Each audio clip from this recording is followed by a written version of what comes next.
Hi guys, and welcome back to the channel, and welcome to what is a very special day, the day we finally dive into Season 2. It's been a long time coming at this point. So I know I said back when I was finishing Season 1 that I would get to Season 2 within a week or two.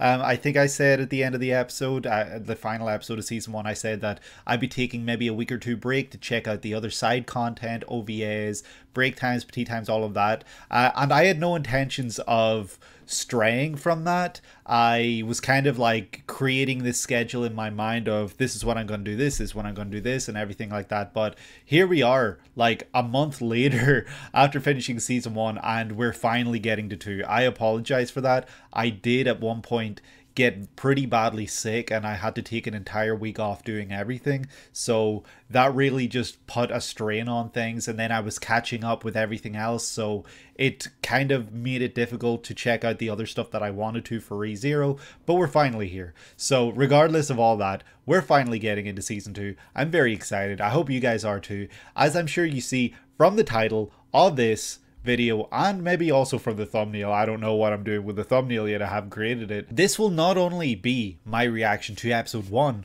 but also episode 2, and yeah, there's a few different reasons maybe as to why. One of them being I feel like I owe it to you guys for waiting so long, that you know, you guys kind of deserve this double episode reaction. I of course will be doing my usual of talking about the episode after it before jumping into the next, so it's not like I'm going to talk about both episodes at the very end. I'm going to talk about each episode after it happens. So episode 1 post-talk analysis, episode 2 post-talk analysis will be the format for this that I am going to try to tackle. Another reason for why I'm checking out 2 episodes is because it's Season 2. Like, it's got 2 in the title, right? That's such a dumb reason, but really the main reason why I'm checking out 2 episodes today is because my friend of the channel, you guys should know him if you've been watching any of the opening reaction streams, ending reaction streams, or videos or anything like that. Pinesino did tell me that this feels like a double episode kind of feature that was split up. So he said that it would probably be a good idea to check out both. So that's what I'm here to do. But yeah, I'm so excited. I cannot wait for this. Be sure to thank Pinesino in the comments below for this double episode feature, because otherwise I probably would have just done one. If you guys do enjoy this, please leave a like. It really helps support this channel, these videos, everything so much. Leave a comment down below letting me know how excited you are that I'm finally here. Let me know without spoiling just how much you love Season 2. Please don't spoil anything. I really love to, you know, figure things out myself and kind of analyze and everything like that. And of course, subscribe if you have not done so already. That is the best way you can support this channel at this point. And yeah, here we go. ReZero Season 2. Let's go. One thing I feel like I've never really talked about, I know that I said we were going to start this episode, but one thing I need to point out, this mess right here on the chair and right here in the corner, and of course there as well, that's all Peanut, the cat that you see all over the channel. He has really ruined this chair. If you go back and check out some of the really old videos in the channel, the chair looks completely new. It looks brand new. There's nothing wrong with it, but over the course of this past year, he has wrecked this shit. So yeah, I just wanted to draw attention to this. I feel like I never have. And also, like, yeah, starting Season 2 of ReZero after finishing Steins Gate, it almost feels about right. I don't know how to describe it, but yeah, it's good to be welcoming White Fox back. It feels really good to me that White Fox is still here on the channel. It's sad to see Steins Gate go, but ReZero is back, baby, and I cannot wait. So yeah, let's just go, right? Here we go. Ooh, lovely bright blue sky with the clouds and everything. Is this going to pick up right where we left off with Emilia?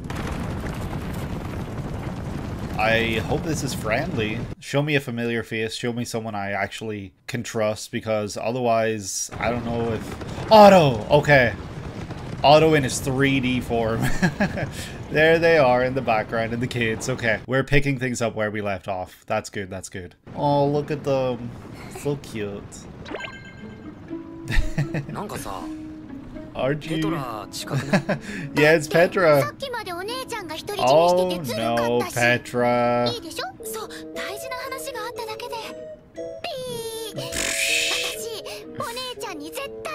I'm not gonna lose to you. Who is this kid? Where does she come from?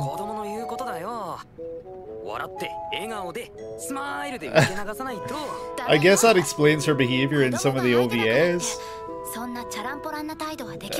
Lackadaisical.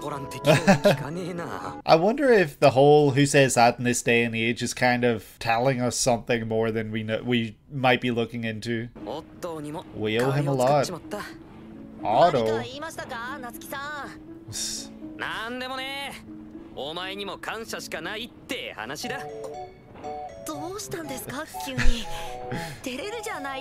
Otto's just like, I've never had this kind of positive reinforcement before. Oh, he thought about Ram.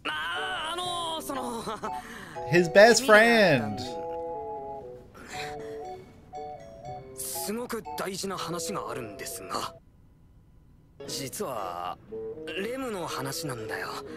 Yeah.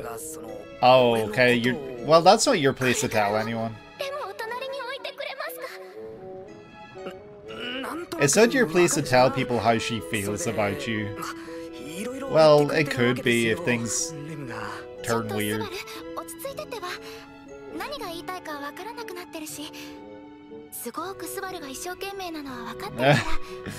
That he is. Like a good boy. You're talking like a dog.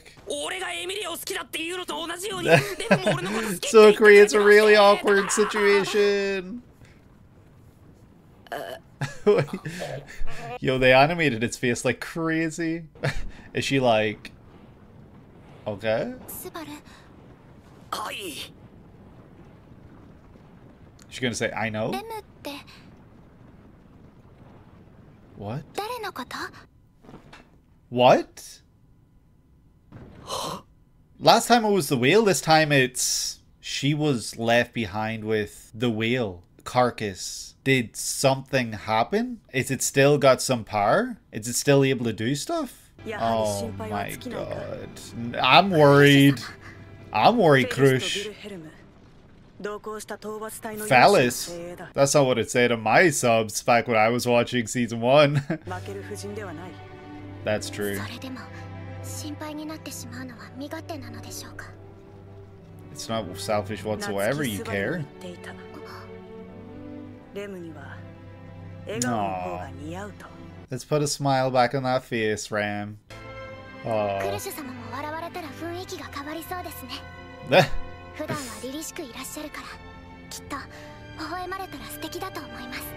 Aww, that she would. She's always carrying a lot of weight.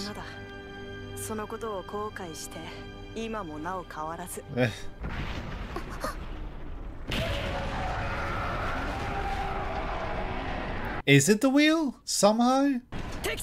Is it the wheel though? Like, I can't recall. Was the wheel out front? Like, was that the front carriage? Alright, Ram's got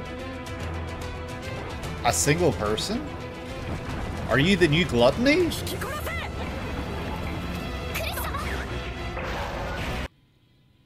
Holy shit!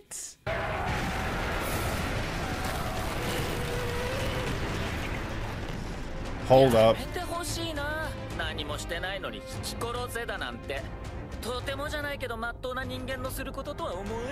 They're all dead?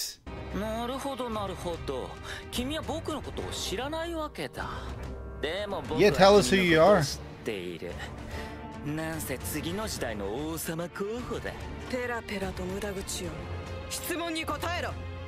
Who are you working with? でもそれくらい横柄でなきゃ国なんかとても背負えないかもしれないよね。その感性は僕には理解できないけど。Oh my god. Alright, here we go. He's got some sort of protection? あのさ、人が気持ちよく喋ってる最中に切りかかるなんてどんな教育受けたの？それって僕の喋る権利の侵害だと思うんだよね。Holy shit, what? Are we gonna learn who this guy is?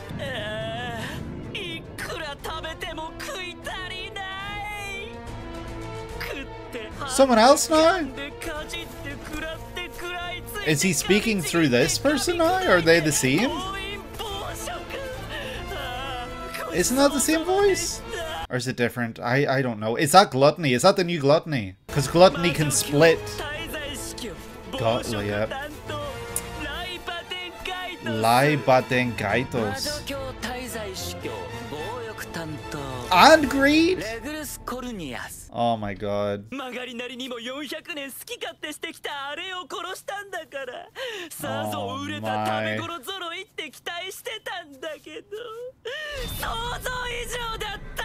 Yeah, there's no way they can take on 2 Sin Archbishops here. That's way too much.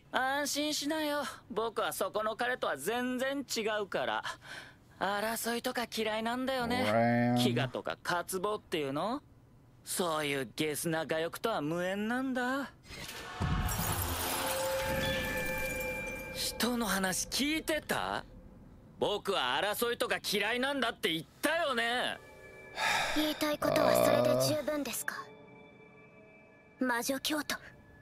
Let's go, Ram. I gotta have some hope that something good is gonna happen here. Subaru. What can we do? We can't reset all the way back. There it is. Natsuki Subaru. Oh, she's going demon form. Oh. Ran, don't get yourself killed, please. It's way too soon for that. We just started season 2. I'm scared. What's his name? Like Lai Baten Kaitos or something? Jeez, Ram, all these memories flashing through your mind.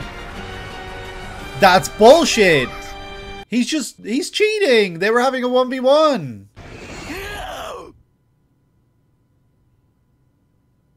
No.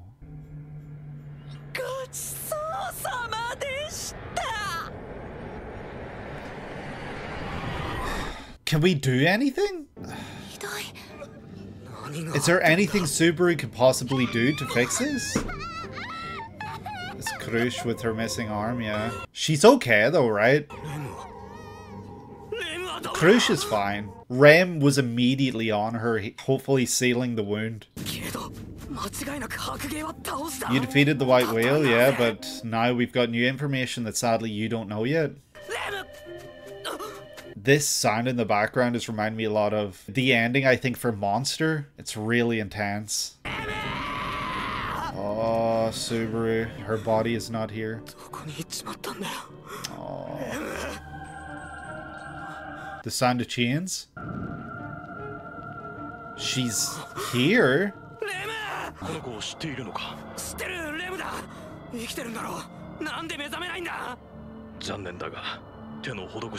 What do you mean she's beyond help? Nothing you can do, but what can we do? Oh my god. I thought we'd at least get a happy first episode before like things start to kick off. Well, not necessarily happy, but things would maybe start to be a little intense towards the end. Not from the very beginning. Oh, Subaru's thinking about resetting. Oh, how far back do you go? Oh, Subaru.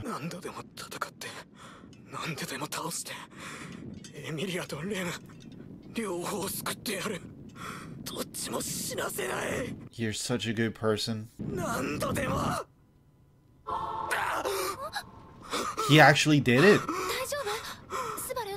It's too late. We're in the carriage right where we were at the start of this episode.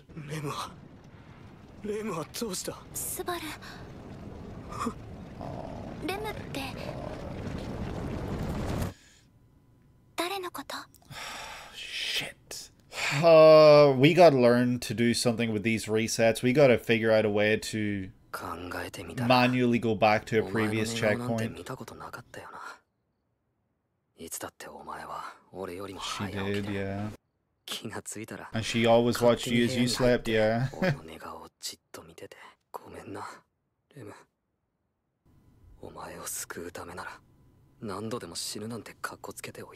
there's nothing you could do. It's the tragedy of your ability. Puck? It's Puck! なんだ、パックかよ。 Just you. なんだはないと思うけど、ひどいな。お前がここに来るなんてどういう風の吹き回しだよ。僕だってこの子と関わりがあったんでしょ。 Puck, do you have something you can do to help? 残念だけど、僕の力でもこの子を眠りから目覚めさ Okay, せるこ but とは you できない。 might know something about it. その However, 代わりにと言ってはなんだけど、暴食について少し話そうか。 okay, we're gonna この子 learn の名前と記憶を食べた her 際 name and memories. But it doesn't work in 暴食の Subaru. 全能はシンプルに言えば食べるって力だよ。 Okay, 相手の yes. 名前を食べて周囲の記憶から奪い、相手の記憶を That's 食べて本人の記憶 crazy. を奪う。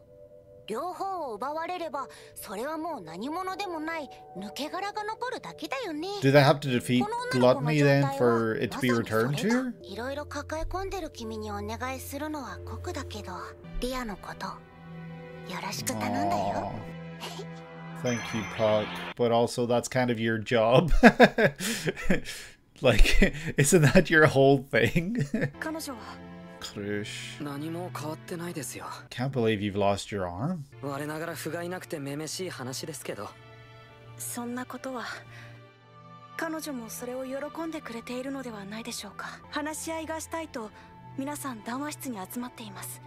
それでその Are you embarrassed or nervous? Or 夏 something? 木スバルですよ。ごめんなさい。夏木スバル様ですよね。大変なご恩のある方と聞いているのに失礼を重ねて申し訳ありません。 Her memories too? フ Wait, ェリス what? さん、フェリスですよ。フェリちゃんとクルシュ様との長い付き合いで今さらさん付けにゃんて寂しいじゃないですか。 So, didn't eat her name, but ate her memories. So, it's something separate. It's not just when one's done, the other is also done. Yeah, that's really interesting. Krush was like at the front 大 of 丈夫。 the もう pack 落 when ち it 着い came て to るよ these エミリア candidates. だ。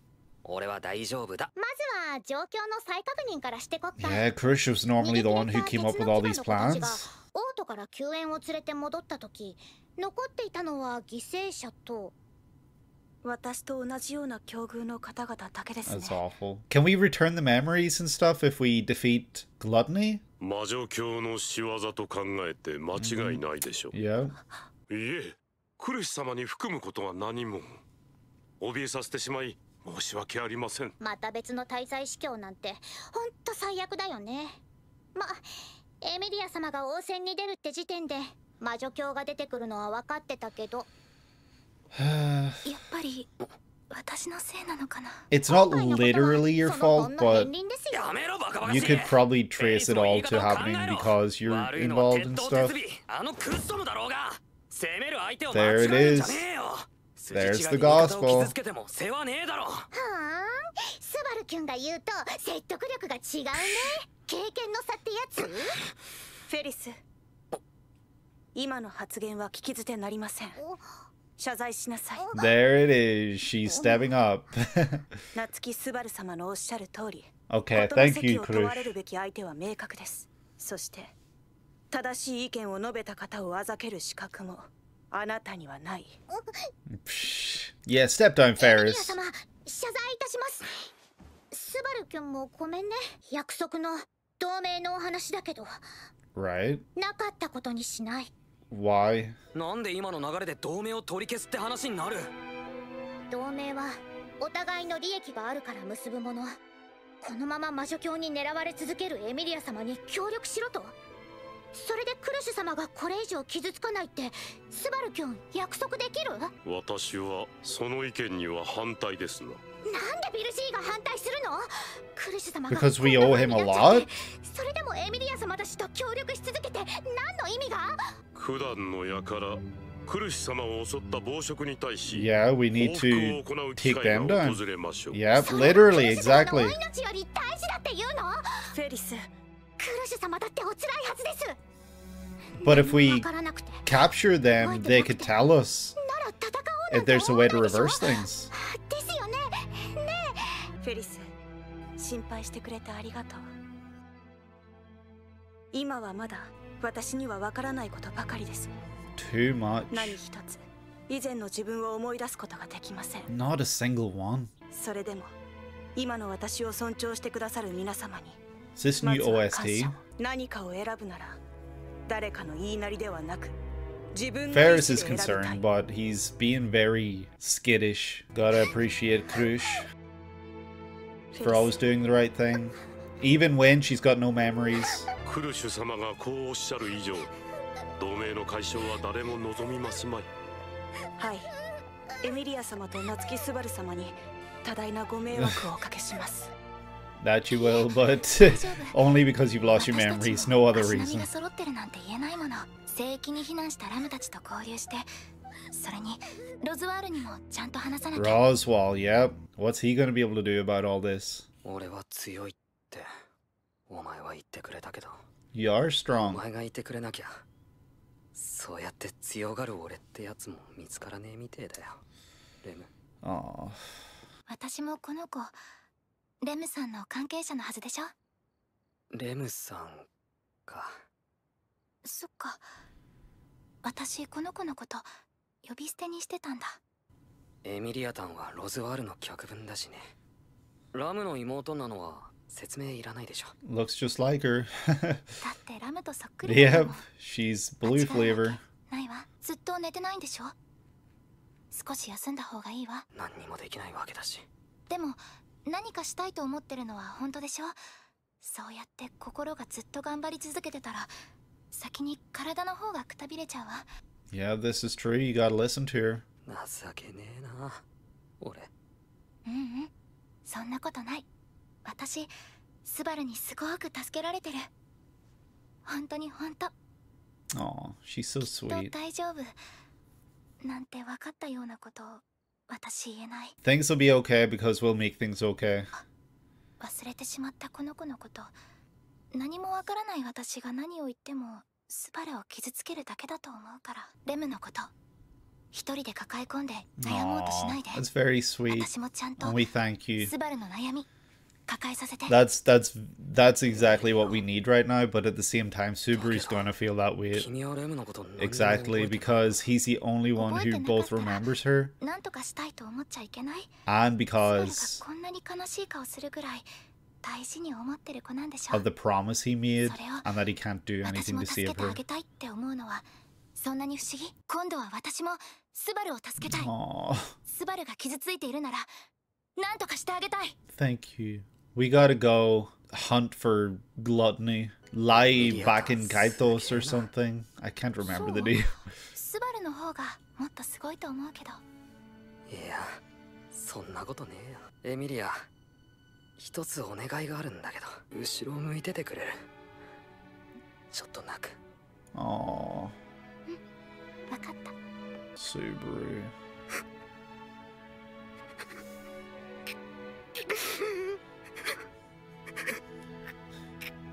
It's not fair that you've been put in this situation right now, Subaru. We finally, like always in this series, we find a point where we accomplish something, and then... Oh, Subaru. I'm glad you've got Emilia. I'm glad we're getting more Subaru and Emilia time. That's something I wanted more of in Season 2. お前を取り戻す。必ずだ。俺が必ず。 They're so お前の sweet 英雄 together. が必ずお前を迎えに行く。待ってろ。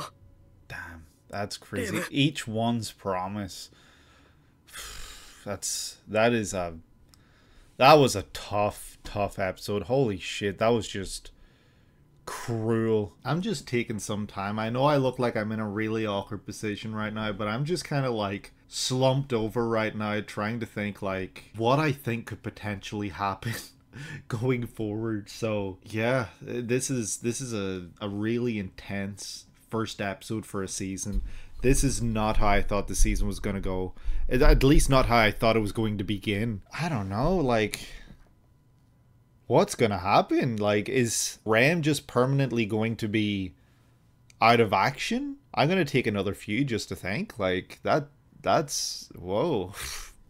That was a lot for one episode. So much so that it felt like it ended almost as soon as it started. Like, that was a really fast episode. it felt like anyway, but apparently it was 28 minutes long. So it was actually quite long by comparison, but yeah, that felt very short. And that was episode 1 of ReZero Season 2. An absolutely intense, scary, terrifying ride from almost beginning to end. The very beginning of this episode was really nice. It got me feeling comfortable, it settled me, it made me feel at ease. But of course, with this being a new season, there had to be stakes, there had to be new faces that rise up and challenge us. And yeah, this wasted no time in doing that. As soon as we heard those words, "Who is Rem?" we knew we were in trouble. The only time we have ever heard those words before were when Rem had been killed by Gluttony, by the white whale. And so that really just clues us in immediately that something has happened regarding the white whale, Gluttony, something like that, because that's the only time we have ever seen something like this happen. It's confusing because we know they killed the white whale, so how could it be doing this? What could it possibly be doing? And so in my head I'm thinking maybe it cast some sort of other double. There's like another duplicate of itself out there. There's something that could show up and, you know, kill us. But, you know, I also forgot that the white whale wasn't necessarily the Sin Archbishop of Gluttony itself. It was a fiend, a witch fiend of Gluttony. I guess I forgot, and like I should have like maybe realized or thought, hey, maybe the actual Gluttony Sin Archbishop has shown up now at this point. And then of course we cut straight to Rem moments before disaster. She's traveling with Krush and they're having these really nice conversations about, you know, smiling and everything and being happy and what that means and just stuff like that. So it's very much setting up, it looked like, for these two to maybe have like some sort of not necessarily close relationship, but a good relationship. And I was fully expecting it. I thought that these two were going to bond over this and that in the future maybe that bond would pay off and there'd be some sort of meaning behind why they have been creating this bond. But no, we don't even get anything like that. We suddenly hear an explosion and all these bodies go flying, carriages go flying, sadly land dragons also go flying, and people are probably dead in this moment, right? And we don't have a damn clue what it is. We don't know anything. It's just scary. And I was wondering in this moment, maybe the upper half of the carcass of the white whale was at the front of the convoy, on the entourage, or whatever you would call it, of people traveling back. And it turns out that's not the case because there's a shot. Thank you, Peanut. Oh, thank you. Thanks. There's a shot where you do see that the white whale is still there after the first attack. It then also shows some guy just standing there in the middle of the road. And you're just suddenly thinking, like, there's no way this one guy did all that, right? There's no way this one guy took out all those people without even breaking a sweat. He's still just standing there waiting for more to come. And that's when, of course, we're approaching and Krush basically gives the command to take him down or whatever. I want to see her exact wording here. Yeah, she says to run him over. So that's what they go to do, and it's like they're playing chicken with him because they're this close to him when suddenly Rem grabs Krush, jumps into the air and saves them from disaster, because right as she does that, he attacks the carriage. And you can see like this wispy outline of an attack going beyond the carriage. So I don't know if he's got like some crazy speed or if he just stands back and attack. He's the Sin Archbishop of Greed, so I don't know what that means. Whether that means that, yeah, I don't know, because he's got some sort of like barrier around himself, and I don't know if that's part of being greedy. Yeah, I don't know how greed works, but it's making me think of Reinhard, because Reinhard also had this like divine protection around him from swords, as we learned from the break times. So I wonder if it's similar to that, if the powers that a sword saint has are somewhat like opposite or related or comparable rather to the abilities of a Sin Archbishop. Obviously, Archbishop, Saint, everything there is very religious. So like a Sword Saint, a Sin Archbishop. Is the Sword Saint actually somehow a Sin Archbishop? Because we haven't seen really anyone else with these kind of abilities. I don't know if a Sword Saint would have the same kind of abilities, powers, whatever, as one of the Sin Archbishops, because I feel like one of the points of a Sin Archbishop is that what it can do is different. You know, Betelgeuse with the unseen hands and everything, Gluttony with being able to remove memories and names and everything like that. They've each got their own individual things, so I don't know if there will be repeats, but it's an interesting thought going forward. Having similar-ish religious type grounded names, but also similar abilities. So I'm going to be paying close attention to that. I'm going to be really just looking forward to seeing more Reinhardt, to see if we can learn more, if we can see more about what he can do, if there's anything else we could compare to whatever he can do. Like, yeah, I'm very excited for that. Maybe the Sword Saint is like a culmination of all the Sin Archbishops, and it can kind of do everything, because the fact that Reinhardt can kill like essentially a sword by using it, you know, he draws out all of its power, whatever, in one swing. He can anyway. It wouldn't surprise me if that's related to Gluttony, the removal of memories, names, whatever. Like, it's not the exact same, but it's making me think anyway. So this was a really crazy tangent. I just kind of came up with it on the spot, but I am so worried about these guys that showed up here, because they pose a huge threat. And I honestly thought that the Lai Batten Kaito's character, whatever their name is, that was approaching, I thought that was a duplicate of, I can't even remember the white haired guy's name. I thought that maybe they were both using the same voice, but one was speaking while the other was standing and stuff. So I thought maybe that was, you know, Gluttony duplicating itself once again. But that wouldn't have made much sense, because when we saw the white whale duplicate itself, it had the exact same appearance. So I guess that maybe answers that query I had.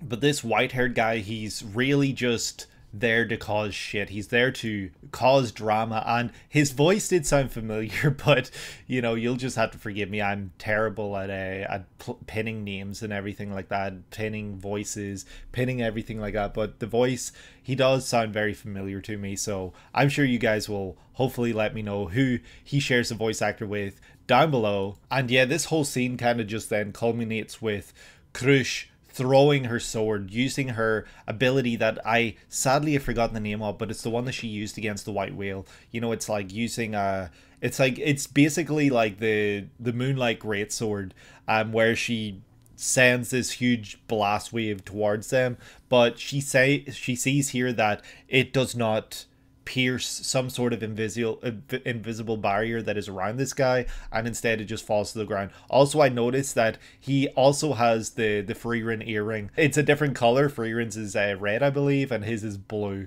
So that's really funny. I wonder if this earring in particular actually represents something in Japanese culture or anything like that, because seeing it now in two different series within Frieren and within this one, obviously the color is different, has me wondering then if there's some sort of relevancy, or if it's just like circumstantial that they share the same design. But yeah, he ends up slicing off Krush's arm because he wasn't happy with her attacking, even though nothing happened, even though he was fine. He was safe behind his little barrier as he was. But Rem immediately jumps to Krush and heals her missing arm, and you know, hopefully manages to stop the bleeding. And this probably saved her life. If she had lost more blood out here without being tended to, she probably would have died here. So she's very fortunate and very lucky that Rem was here to save her.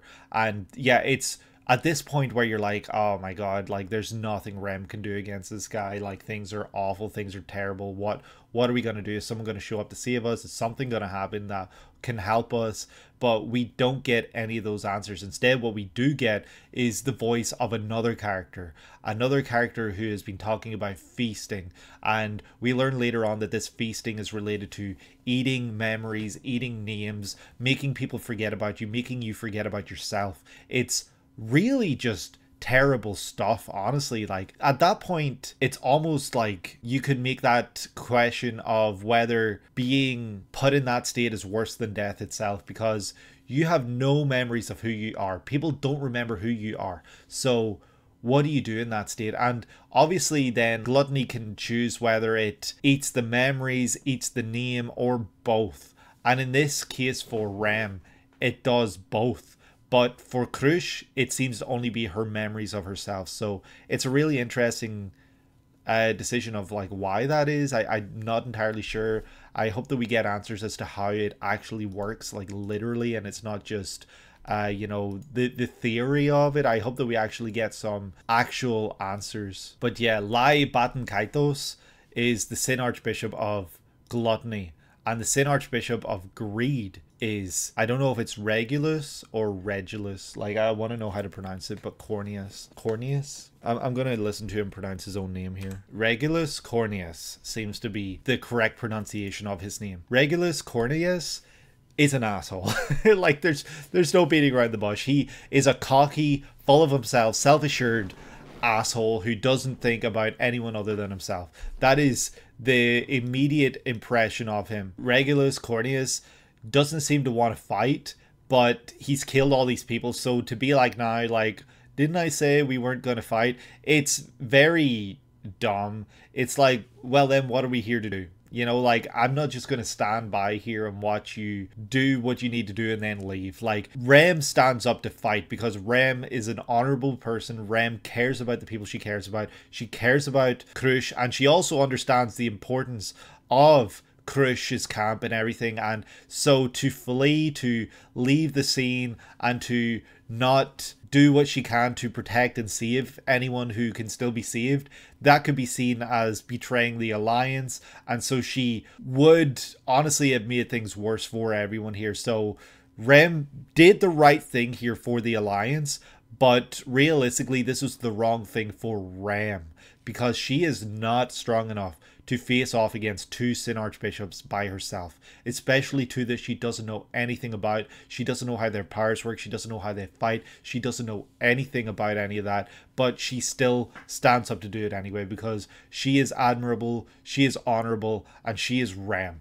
This is Rem we're talking about here. Rem, when has she ever stepped down or ran away or not taken a fight? She has done so consistently throughout this. She is Rem. And yeah, they end up cheating and double teaming on her, where it looks like Regulus kind of forces her in place, kind of similar to, I guess, what Betelgeuse was able to do with the unseen hands. So I wonder if this is also unseen hands being used. I'm not sure. I don't know how that works. I thought that that was simply a thing for Sloth, but who knows. We will learn more as the series goes on. But yeah, we get these really heartbreaking moments then with Subaru desperately trying to find Rem, and then when he does find her, she will not wake up, and the doctor's basically like, yeah, there's nothing I can do to help her.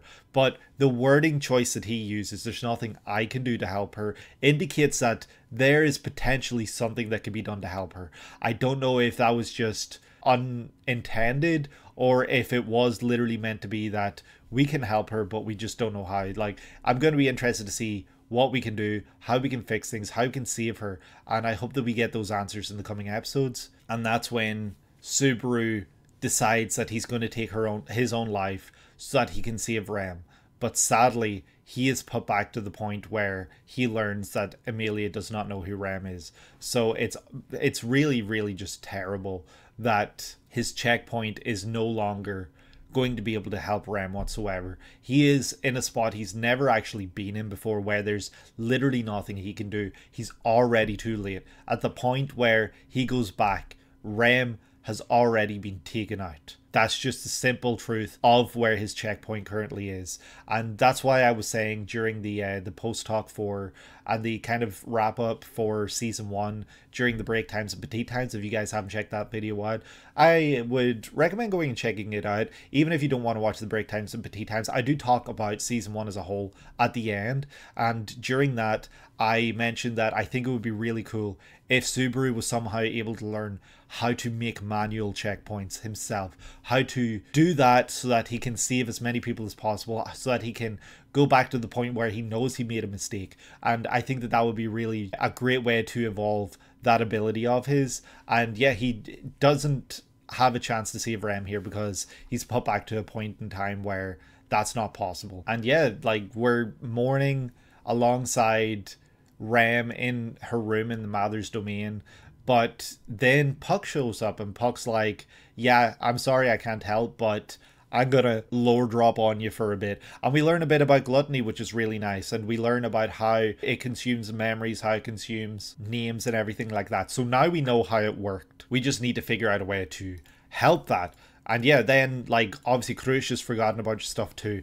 And we have this really intense meeting where Krush isn't really being the leader that we know she is.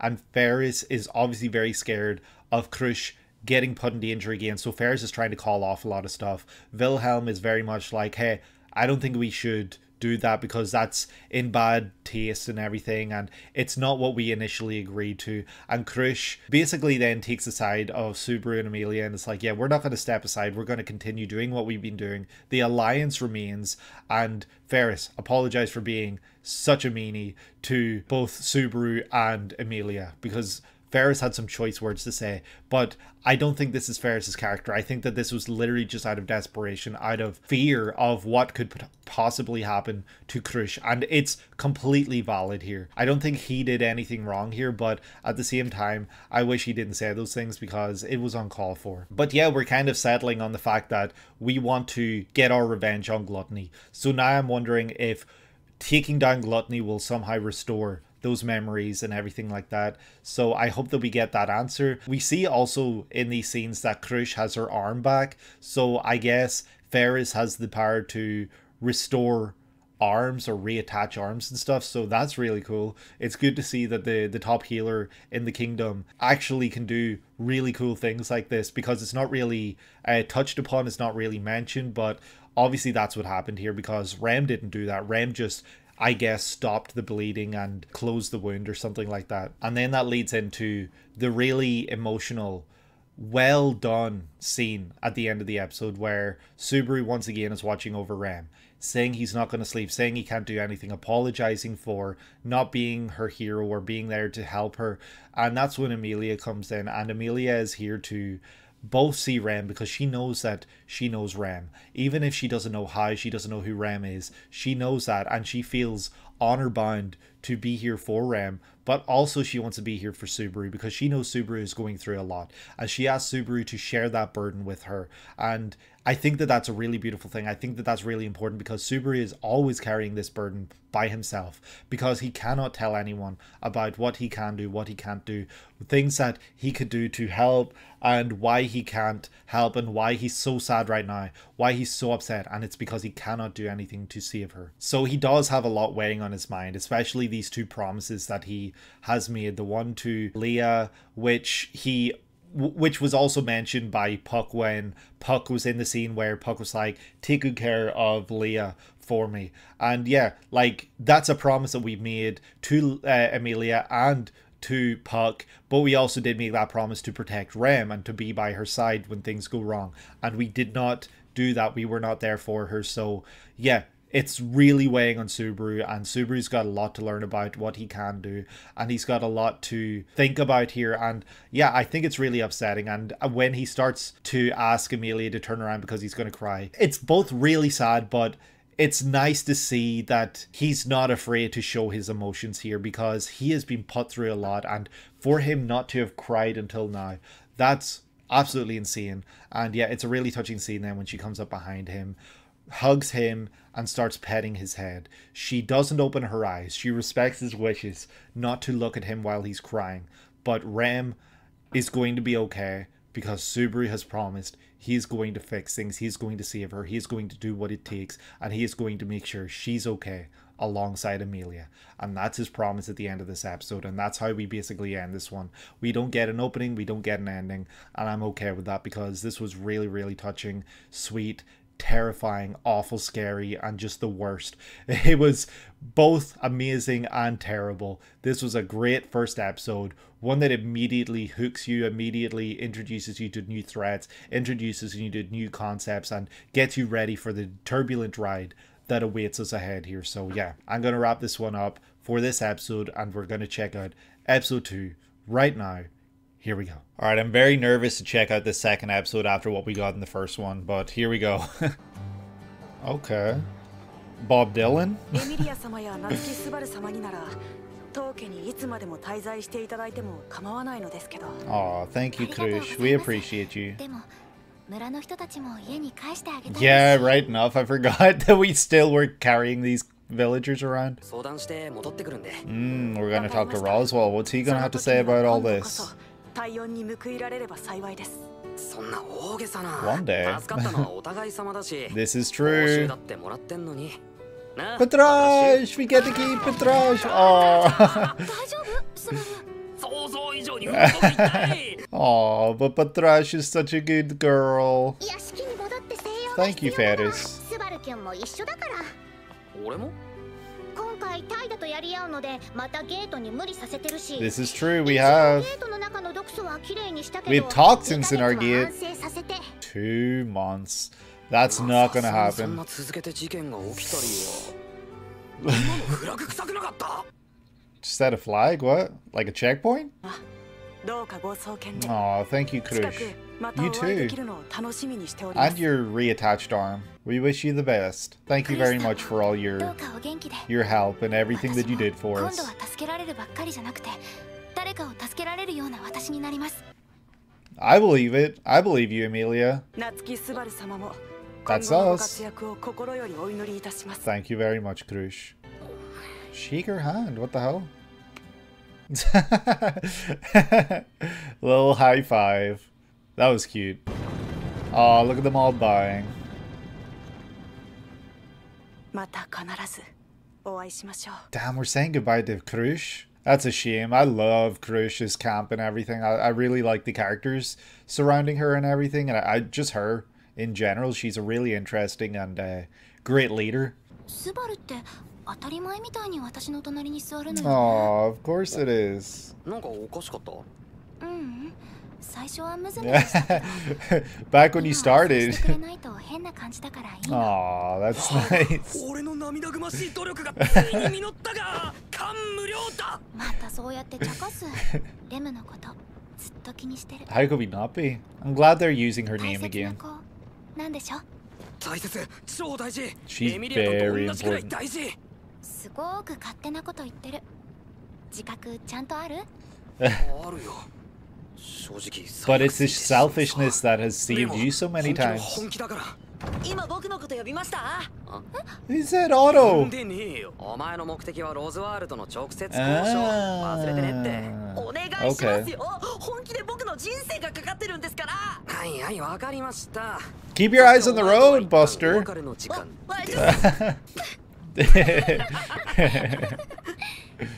きっと見つかるはずよ。取り戻すための方法。 We will. No matter what.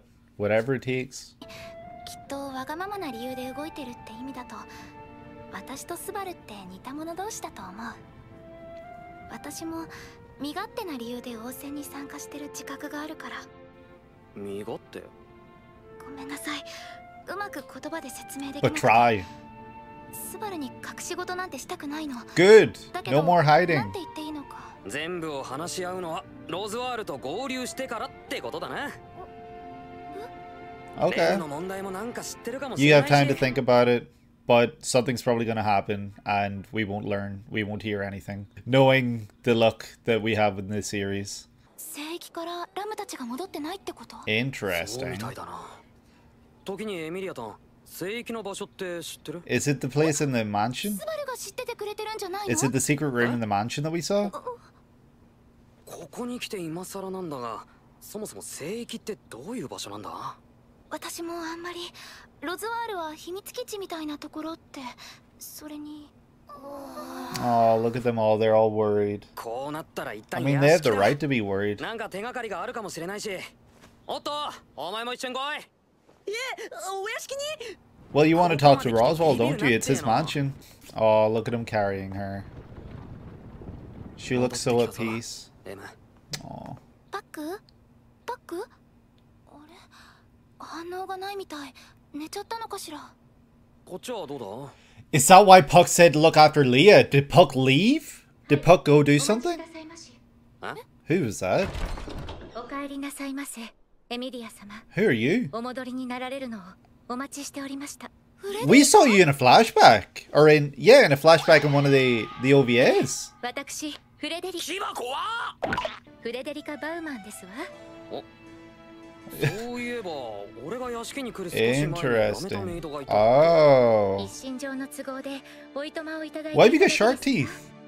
そしてラムに呼び戻されて戻ってみればお屋敷はもぬけの殻。 Do you know where the sanctuary is? 私が戻った時、屋敷の厨房や庭木は荒れ果ててひどいありさまでしたわ。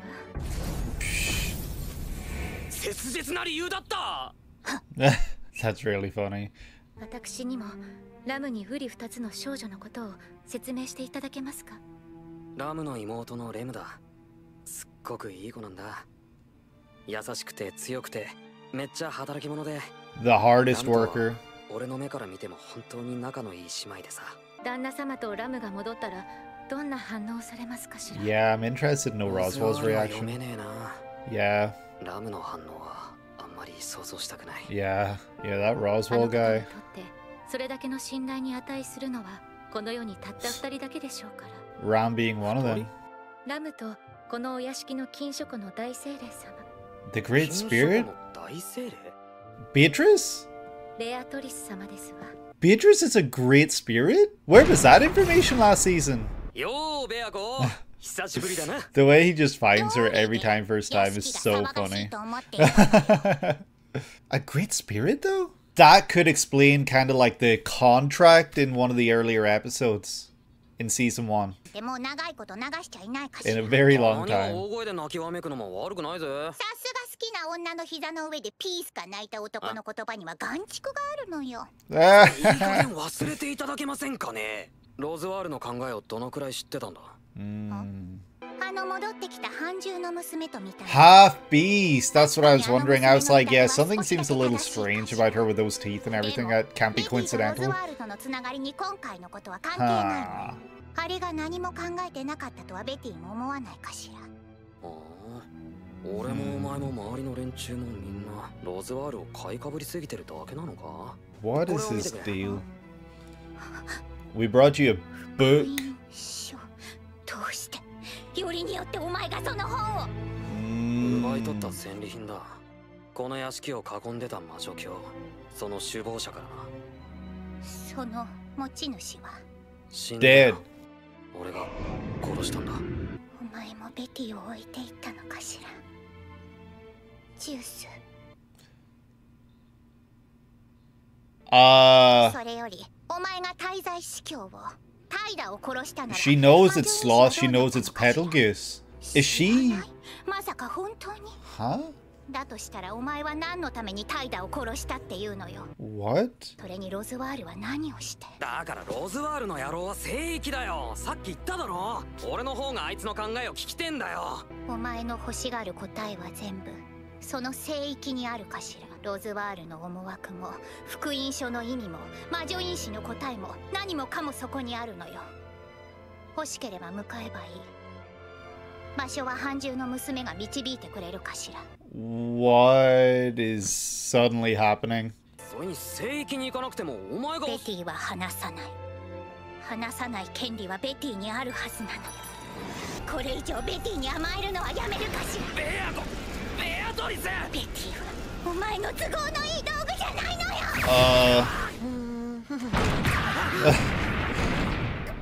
そんな泣きそうな顔すんだよ。とっととどいてくれません。 Beatrice, you are a very mysterious character. はい。ですが、エミリア様にスバル様がどれだけ頼りになるか、それは言葉を尽くしていただいたので、期待半分でお待ちしておりましたの。正直夏希さんも隅に置けないなって。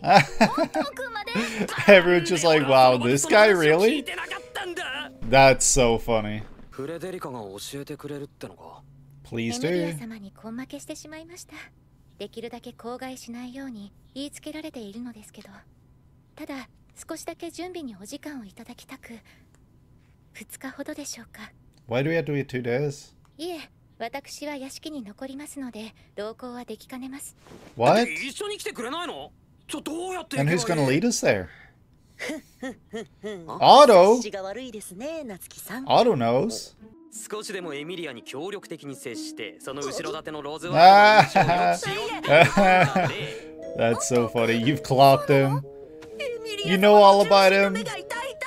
すみません、そんなところです。下心見え見えのお前の好感度は高いぜ、おっと。夏希さんに言われると釈然としないんですが。Damn, Otto, I can't believe you're doing all this for your own selfish wants and needs, but then that's what we're doing too, so you're not doing anything that the rest of us aren't, Otto. これよりお話ししますのは、郊外無用のクレマルディの聖域の場所と入り方。Clemaldi? そしてその聖域に行くにあたって忘れてはならない名前、ガーフィールという人物。 Garfield? お気をつけください。聖域においてエミリア様たちが最も注意して接しなければならないのが We その gotta 人物ですわ。 beware Garfield. Bring him some lasagna. He'll be fine. じゃあ言って。 Just hopefully it's not a Monday. フレデリカにちゃんとお前のことを頼んでおいたから。 Oh, we gotta い leave い Ram こと待ってて behind. くれな。 Damn, it's such a shame because we got so much RAM content in season 1, and now we are at the risk of getting like no RAM content. Petra? もういいの？おう、シリ。ちゃんと制服 What are you 着こ doing なして here, るな。 Petra? 俺がいない間、できるだけレムのことを気にかけてやってくれるか、ペトラ。わかりました、スバル様。にしてもメイドの募集かけて2日。屋敷に入って実質1日なのによくまあ迷わずに見つけられたもんだ。その年で親元離れる決断といい、偉すぎるぞ。もう12歳だから立派に働ける大人だよ。 You're crazy, Petra. 本気で隠れられるとマジで厄介だったんだな。本当に不思議なお部屋なんてあるの？ああ、ベアトリス。たまにドアを開けるとフラッとランダムエンカウントするかもしれないから。ちょっとスバル様、私にお願い多くない？ What do you mean you're the one that signed up for this, not us? お屋敷のことはお願いね。レムとペトラとベアトリスのこともお任せくださいまし。エミリア様も Thank you. 道中お気をつけて。それとこれを。これがあれば森の結界を抜けて聖域へ入 What る is ことが it? できますわ。 Is it a key あ of とは some お sort? 教えした通りの場所に Ground ジレルが導いて dragons. くださるはず。 Oh, that's what they call land dragons in this translation, I guess. あとは覚悟と強い意志を。 We have resolve. We have Natsuki Subaru. 聖域をよろしくお願いします。 Oh, we will. Don't worry. お話ししたことを忘れずに。うん。ガーフィールに気をつける。絶対に。これ受け取ってくれますか？ A handkerchief? 見送りに白いハンカチを渡して旅の最中に汚れたそれを最後に返す。旅の無事を祈る昔からの風習 Oh, です。 that's really sweet. That's really nice. Thank you, Petra. Oh shit, you tied around your wrist? I thought it was just a thing you carry with you. クレマルディの迷い森は夜になるほど危うい場所になりましたよ。 Oh, I'm not looking forward to this. This is going to be really scary, I bet. お姉ちゃんをちゃんと守ってあげて。 Oh, we will. We will protect her probably more than we'll protect 旦那様の ourselves. 言いつけ通りに。あとはエミリア様が聖域をいかにして乗り越えられ Wait, るか what? 祈る以外にありませんね。 This was all Roswell's plan all along? 何度も声はかけてるし、契約のつながりは感じるんだけど。 Where did he go? Yep, I'm counting on you. Take care of Leah. That's exactly what he meant. I knew it. でも私は美精霊の子たちとも契約してるから、 Yeah, その子た she ちとだって does. 戦えるし、何があってもスバルを守ってあげる。 Yeah, だ、男前。 finally. 森に入りました。 Oh shit, already? Damn. クレマルディの迷い森。 The like ethereal glow is really pretty. 部外者の存在を遠ざけ、道を誤らせる。 Good thing we got Otto. 迷い森の通 The 称 Lost Woods. It's a good thing Otto is here because he's, as far as we know, a good navigator. エミリアタン、ひょっとして緊張してたりする？ Are you not? なんでわかったの？君のことなら何でもわかる。って言いたいところよ。今のは誰でもわかるよ。He's such a goofball. もうすぐ聖域にアジン族だけの村に着くって思うと、こっちこそごめん。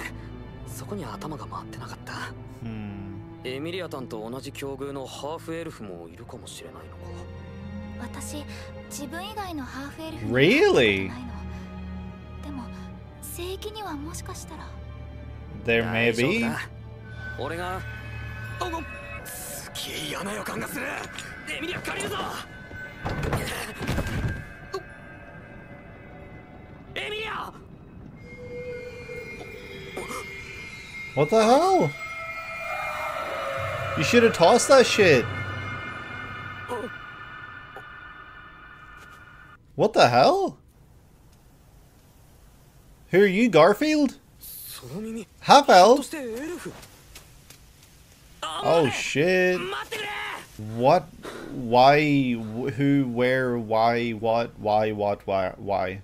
Why? What's happening here? Did they want Emilia?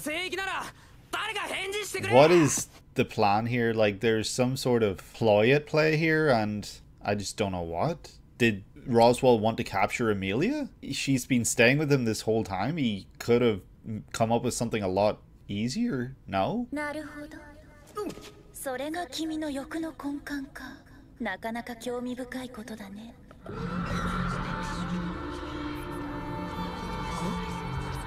New sound effect? おや、驚かせてしまったかな。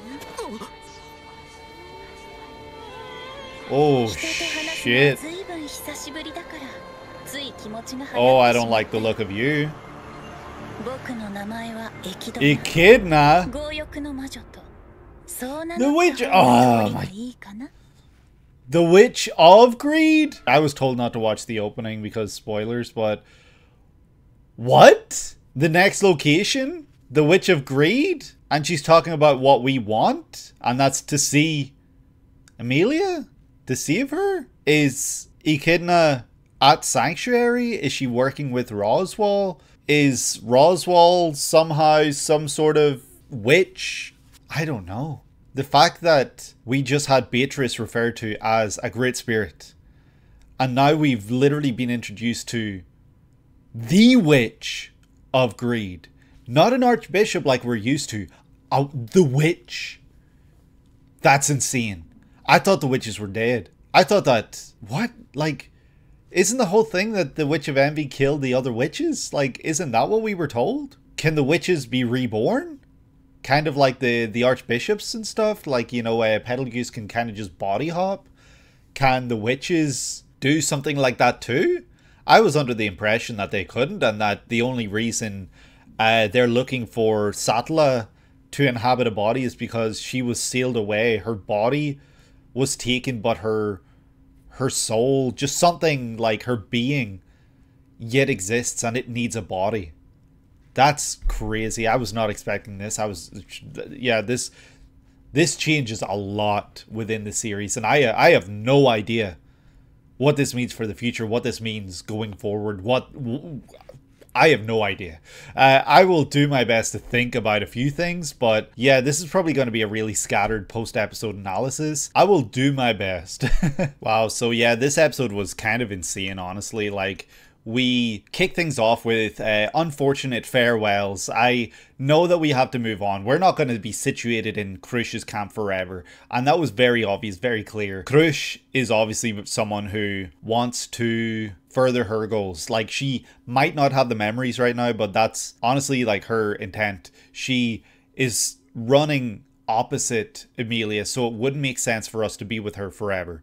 But we have spent a lot of time recently with her. We fought the White Whale alongside her. We did all of this really cool shit with her. So now it's like kind of sad to say goodbye. I was really enjoying my time with her. She was a really fun character, a really great leader. And that's what makes it really difficult to see the way she is when we leave her. But she wishes us well. She thanks us, and she, you know, sends us on our merry way and gives us Patrash, which is honestly a great reward in itself. So she's very appreciative of us, we're very appreciative of her, and we had a great time. as viewers, I had a great time with her, and I hope that we get to catch up with her very soon. I hope that we catch up with her before the season ends. I know that this season might be focused on entirely different things. You know, there's still a bunch that we don't know. We don't know anything about Anastasia, we don't know anything about Priscilla, other candidates, even Emilia, I feel like we know very little about when she is the central heroine of this story.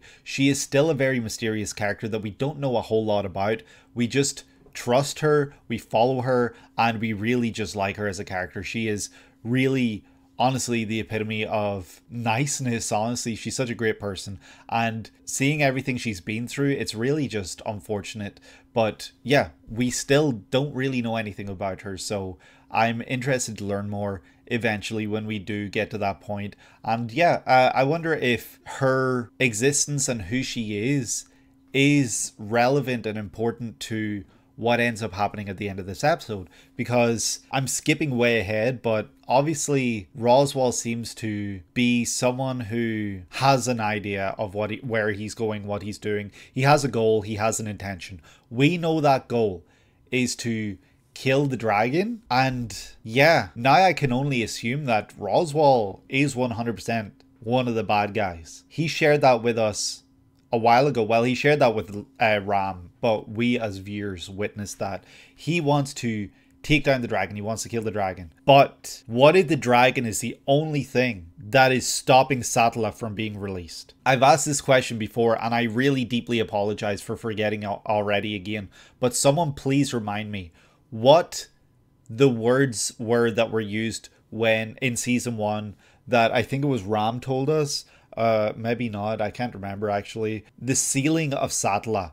It was the dragon, and it was, I think, 2 others, and I can't remember what it was. If it was a great spirit that was part of the sealing, then now I'm wondering if Beatrice was involved. Beatrice is a great spirit, supposedly, or has been referred to as one anyway. And when it comes to sealing away something, I could see that kind of as being her ability to create these alternate, almost like dimension type things. I don't know, like move things around, trap things in a room that doesn't exist. You know, I could see that being a central part of that. And so that would explain her relationship with Roswaal.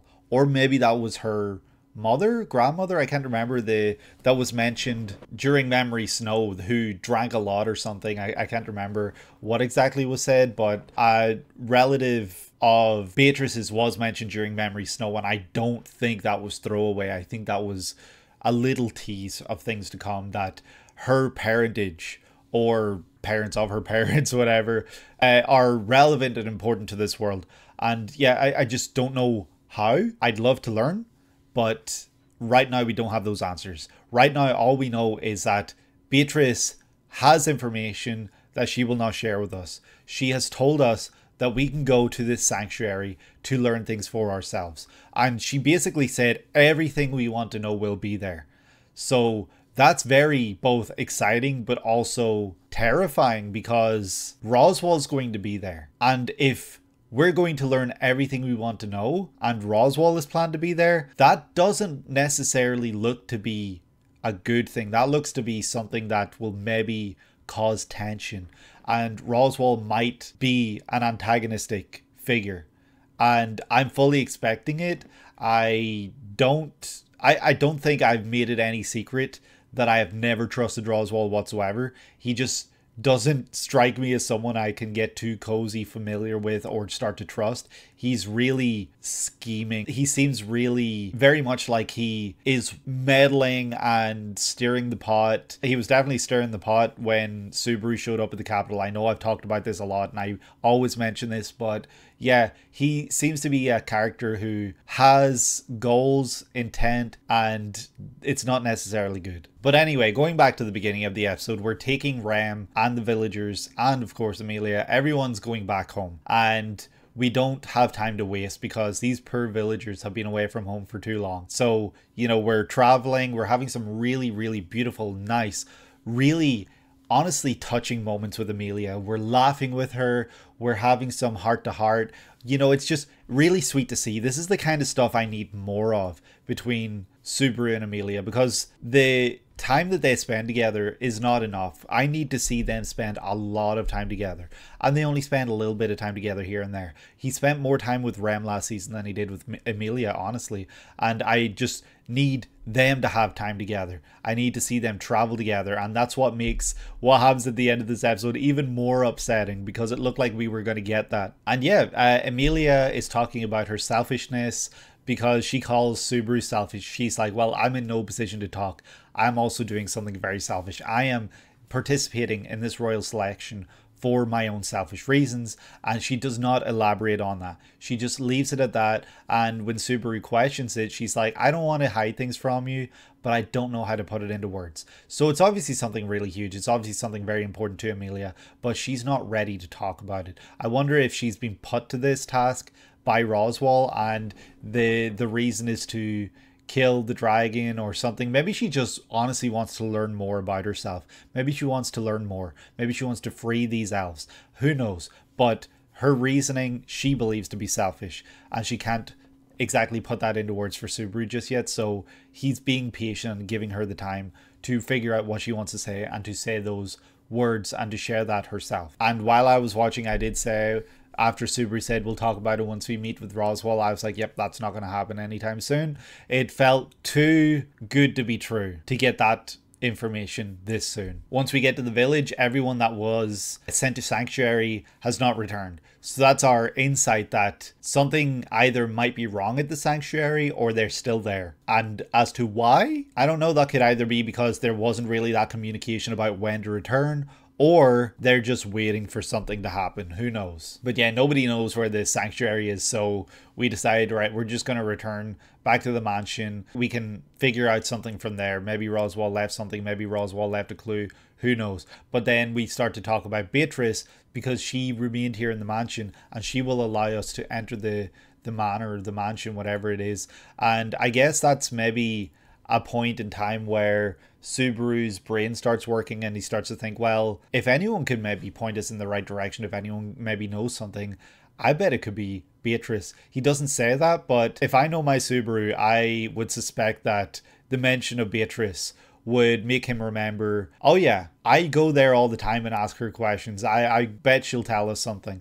And so that's kind of what he does later in the episode, but the reasoning or the explanation for how he gets to that point comes from, you know, a little bit after, where he's talking to the half beast. I can't remember her name, but yeah, that's kind of where that comes from. So it doesn't seem like that's the case that he realized himself, but I like to think he did. Frederica welcomes us at the door, and I was shocked to see her, because we saw her during Memory Snow. She was present for all of a single 1 second on screen, and I was like, oh, that's weird, we've never seen another maid before.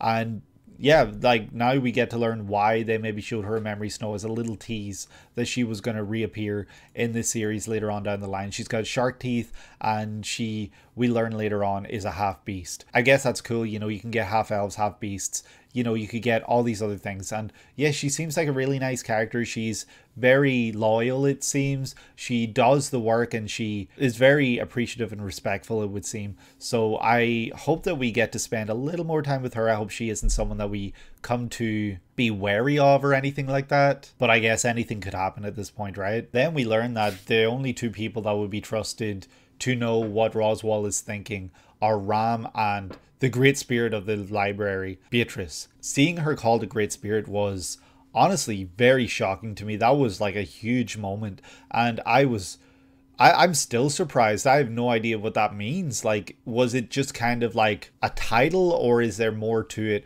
I imagine there's more to it. I can't imagine they would use the actual literal words Great Spirit, knowing what that means within other contexts in the series. So something is up with Beatrice, and we don't know what. We don't necessarily learn anything this episode regarding that, and I don't know when we will. But it's nice to learn something about her, because she has been so interesting to me since we met her, because she seems to be really important but also isn't. So yeah, we'll see what comes of that as we get to spend more time with her. But who knows when that's going to be, right? It could be a while, it could be this season, it could be in a handful of episodes, it could be next season, it could be all the way in the future, who knows. But Beatrice is an important character, and that is made very obvious when we spend time with her this episode. It's been obvious since before then, but it's really just like more proof that she's going to be important. Once we approach Beatrice, we are very friendly, very, you know, it's the exact same conversations basically as ever, where we're calling her this, calling her that, saying all these little jabby comments and stuff. It's just good fun, and Beatrice of course returns fire, but then Beatrice asks why we're here, so we kind of just immediately jump into it. We start to tell her that we're here to find out what Roswaal thinks. And Beatrice is immediately like, why? Why would you want that? Like, what's the purpose, basically? And she then basically shares with us that she's powerful enough to stay here and protect herself, which we know that. We've known that this whole time. We know she's a very powerful character and that she can protect herself, protect the man or whatever. But she also then shares that he has had nothing on his mind. And that's very surprising to us, because I don't believe it for a second. I believe he's got something on his mind. He's doing something. He's planning something. I guess he just hasn't shared it with her. And that's when we get a really, really interesting scene. And that scene is when Subaru pulls out the gospel. And Beatrice immediately is like, a gospel? And she kind of, I don't know how to like describe it, but she like kind of closes up a little. Like, not literally, but she seems very saddened by what she sees. And that's when she's like, a gospel? You've left me two Jews. Like, what do you mean? Is restoring Sadla actually for the good of all? Are you also bad, Beatrice? Are, like, what? I don't know. Is there more Betelgeuse lore that we haven't learned yet? I don't know. Like, this is really messing with my brain. My brain is trembling, trying to just think about what this could mean. She knew Betelgeuse, and I don't think she means the body that Betelgeuse was inhabiting. I think she literally means the original Betelgeuse. Now that he is gone, she starts to feel more alone. And she starts to be saddened by the news. And yeah, it's very, very curious. I don't know what to make of it. I'd be interested to learn more. I hope that we do get more, but the way she words it is like, why of all people do you have this? You know, I don't know if I should read into that as well. Like, what do you mean of all people? The fact that you can sense that, or you can smell the witch off of Subaru, and now you're seeing that he's got a gospel. Is that what you're questioning? Because he's someone who very clearly is very much favored by the witch, is touched by the witch, all of this. I'd love to actually learn more here. I'd love to actually find out what the hell is happening here, because Beatrice's character now is in question for me. Like, is she, yeah, I guess that's why she and Puck are so close. Fellow great spirits, maybe. I don't know. I don't know, but they've got history probably that dates back to like Satella times. And yeah, it's, there's a lot that I will not be able to figure out until I get more answers here. But I like that it's sowing the seeds, and I like that it's giving me these questions, and I appreciate that I'm able to share these thoughts as I'm thinking them on screen right now, because yeah, I need more. I need to learn more. I need a little bit more information to be able to start tying things together, because right now there's too many missing threads that it's just point, and nothing's really adding up to a full circle here. It's just like, it's a mess. I don't mean mess in a bad way. I mean, it's like, it's hard for my brain to figure it out. It's messy in there. Beatrice is kind of giving us shit, like, why did you bother to kill Betelgeuse if you don't even know what this thing is that you're holding? I don't know what really that means. If she's giving us shit for killing him, or if she's giving us shit for picking this up when we don't even understand it. So we want to ask all these questions. We want to learn a lot, but all Beatrice is basically telling us is that we will learn everything we want at the sanctuary, and that's kind of where she leaves off. She doesn't share anything else. She just tells us that the meaning of the gospel, what Roswaal is up to, whatever other questions we might have. Let me see, does she say anything else? Answers about the witch factor. What is the witch factor? Like what we have? The fact that we emanate witchiness and the fact that we can clearly find Beatrice and stuff, is that related to it? The fact that we remember everything even when people forget about Rem and everything like that, is that related to it? Is our return by death related to our witch factor? Who knows? Yeah, that's another thing that was just introduced that we don't know anything about. But yeah, Subaru notices that she's about to cry and he comments on that after she kicks him out of the room. We get some really sweet, adorable moments when Emilia is getting embarrassed about the things she said about Subaru while he wasn't there, because suddenly everyone just wants to share these private words that she had with Subaru. Like, I'd be pissed off if I was Emilia, because I'd be like, yo, I told you that in confidence. What are you trying to do to me right now? But yeah, we then learn that Frederica isn't going to take us to the sanctuary, but Otto will.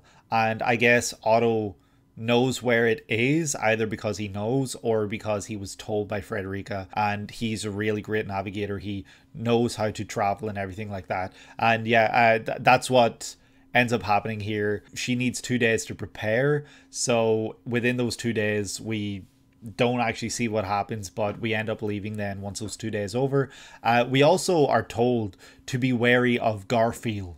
Not Garfield, of course, you know, lover of lasagna and hater of Mondays, but Garfield, a character that I presume we will meet in these coming few episodes. One that poses a huge threat to us and that we need to be wary of. I don't know if he's kind of like trickster-esque or if he's just really powerful and will try to take out anything that comes towards him. I'm saying him because of Garfield. I don't know if it actually is a him. I don't know if they actually said that or anything within this episode, but we need to take care, we need to be wary, and we need to make sure not to stir any trouble that we don't need to. Maybe he's a protector of the sanctuary, who knows. And yeah, then we say goodbye to Rem. It's a very sweet scene, and then Petra is suddenly working in the mansion. Not sure I'm crazy about this, seeing more Petra around. I think it's kind of creepy following like a literal 11-12-year-old child who is very clearly romanticizing or whatever Subaru. I think it's weird. It's creepy that she's working here without her parents.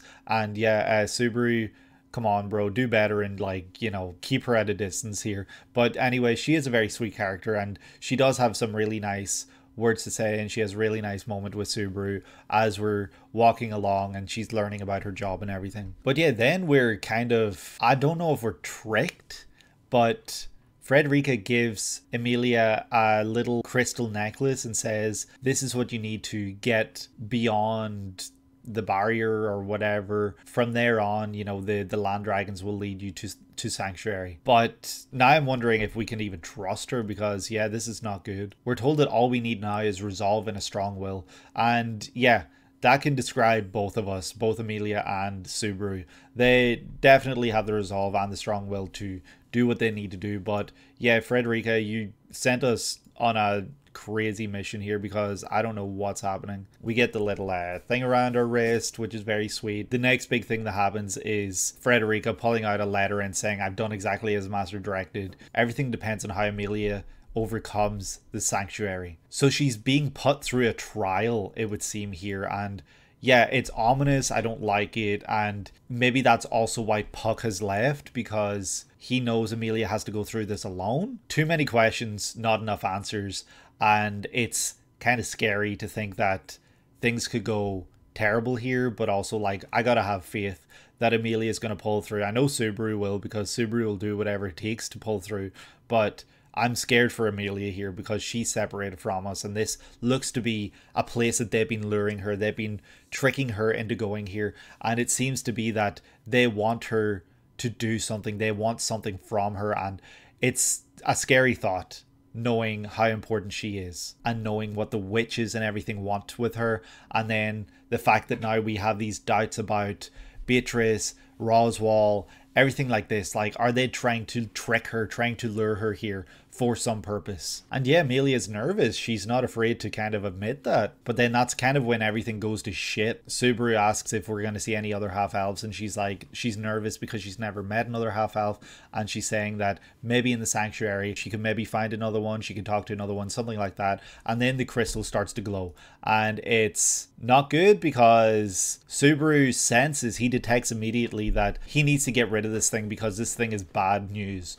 But right as he goes to throw it out the window, Emilia collapses, which stuns him for a second, and then that's when the crystal makes him collapse too. Yeah, they both wake up. Well, we only see Subaru waking up in the forest as he sees an elf girl, a half-elf girl with pink hair, running off. And yeah, now we are in the Lost Woods, and we got to figure out what's happening. We got to find our way through this. We got to navigate our way through this. We got to get to the point where we can meet up with Emilia again.